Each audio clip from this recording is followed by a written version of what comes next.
Вы смотрите «Актуальное интервью», в студии Надежда Саханская. Здравствуйте. В этом году работы Театра оперы и балета Якутии стали обладателями сразу нескольких премий престижных российских конкурсов, в том числе национальной премии «Золотая маска». В последнее время практически все постановки театра становятся громкими событиями в культурной жизни региона. Гость в студии сегодня – директор театра Владислав Левочкин. Владислав Валерьевич, здравствуйте. Здравствуйте.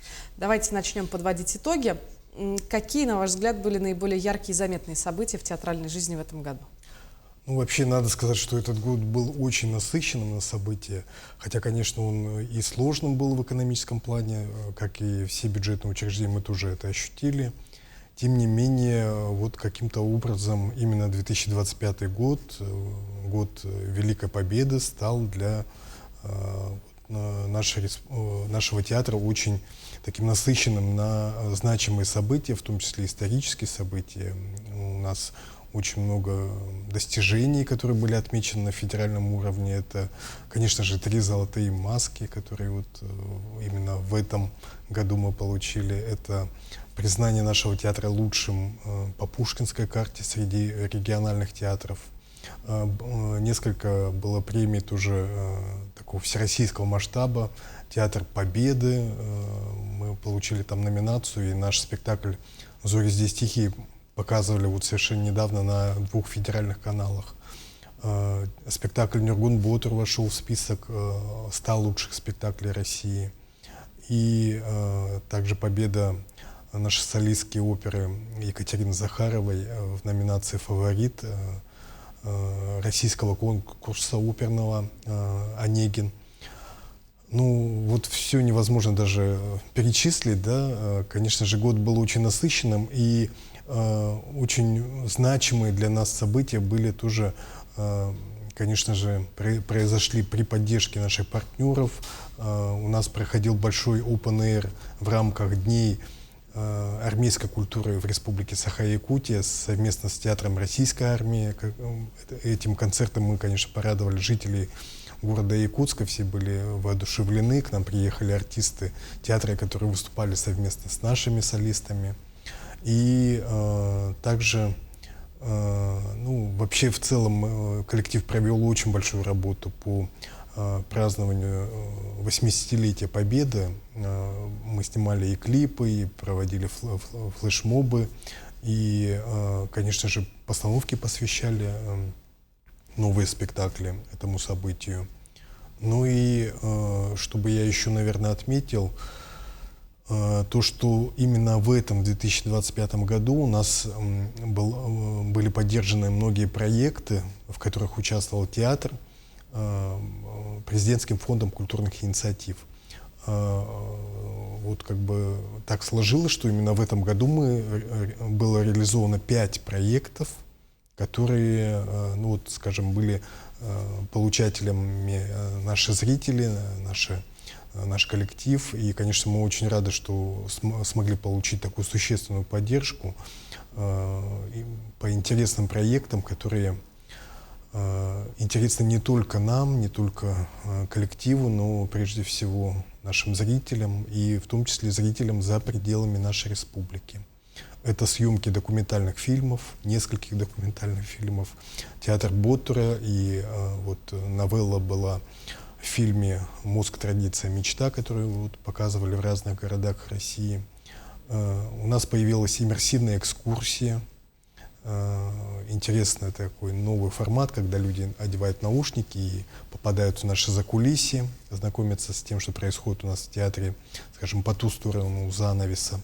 И также у нас был выезд с нашей киноверсии оперы «Нюргун Ботур». Мы выезжали по городам Крыма, по городам Донецкой Народной Республики и ну, вот, показывали всем, кто хочет ознакомиться, о том, что вот есть на далеком севере театр оперы и балета, который ставит такие грандиозные постановки.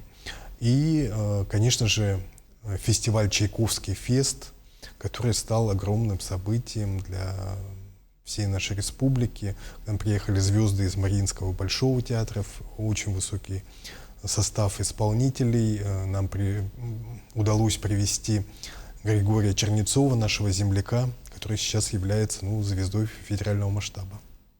Словом, Инициативы и проекты, которые планировали реализовать, удалось, и плюс, помимо этого, были еще множество масштабных проектов. А вот если мы говорим с вами о кинопремьерах, да, вот в частности Нюргун Ботур Стремительный, насколько сложно было реализовать такой проект? Ну, он у нас получился спонтанно. Мы просто снимаем сейчас все наши постановки, как раз-таки благодаря сотрудничеству с национальной вещательной компанией. У нас все наши премьерные показы мы архивируем для себя. Ну и вот возникла такая идея, почему бы не показать этот спектакль тем, кто, ну, скажем, не может приехать в Якутск, увидеть его вживую, своими глазами. Мы показывали в отдаленных населенных пунктах Якутии этот спектакль. И потом возникла идея, почему бы не сделать показы вот на других площадках. И оказалось, что этот проект очень интересен, в том числе интересен жителям Крыма. Появился проект «Ялта плюс Якутск», благодаря которому вот мы смогли объехать несколько городов, там 5 или 6 городов, где мы делали показы, рассказывали о культуре Якутии. И, конечно же, очень большой интерес, потому что ну, наша страна огромная, и несмотря на очень дальнее расстояние, нас очень многое на самом деле связывает, и связывает очень много ну, таких вот важных исторических вех, в том числе вот очень хорошо воспринималась вся история, которая связана вот с созданием профессионального искусства, поскольку вот этим мы отличаемся, это наша очень такая значимая ну, планка, которую наша республика на протяжении всей своей истории проводит очень целенаправленную государственную политику в области культуры, профессионального искусства. Это то, чем мы можем гордиться, то, что мы можем показать в пример другим регионам. Поэтому вот этот опыт был очень интересен, и мы обсуждали и с профессионалами, и с экспертами, и со студентами, просто с теми, кто интересуется театральным искусством. Вот поэтому на самом деле было несложно. Была такая потребность, которая всегда есть. И я думаю, что вот этот проект, который у нас сейчас появляется, он уже снят, и осталось его только смонтировать. Театр Ботура, который будет рассказывать о закулисье нашего театра. И предполагается, что мы с этим проектом тоже проедем по городам России и даже выедем за пределы нашей республики для того, чтобы рассказать вот о нашем самом северном театре оперы и балета. Тогда давайте о планах на будущий год. Получается, что в 2026 уже начнется реализация такого проекта. Да, у нас очень много задумок, много идей. Конечно, не все сейчас я могу раскрыть, потому что ну, мы всегда ждем подтверждения по финансированию, и, к сожалению, на самом деле не все удается из задуманного реализовать. Тем не менее, у нас замечательные новости. В следующий год у нас тоже ожидает быть очень насыщенным. Нас поддержало Министерство культуры Российской Федерации по 2 направлениям. Мы получаем грант на реализацию творческого проекта, постановку оперы «Аида» Верди. Этот спектакль мы посвящаем знаменательной дате великой певицы, оперной певицы Вишневской, и как раз-таки в сотрудничестве с Центром оперного пения Вишневской мы сможем сделать этот совместный такой проект. И также еще 13 миллионов мы получаем также на ремонт нашего театра. Мы хотим сделать акцент на зрительской части, ну, создать более благоприятные условия именно для зрителей. И в том числе мы планируем отремонтировать камерный зал, сделать его ну, таким настоящим залом, где бы мы смогли сделать камерные постановки, камерные спектакли для наших зрителей. Угу. Какие-то еще значимые события запланированы в будущем году? Ну да, вот есть тоже идеи.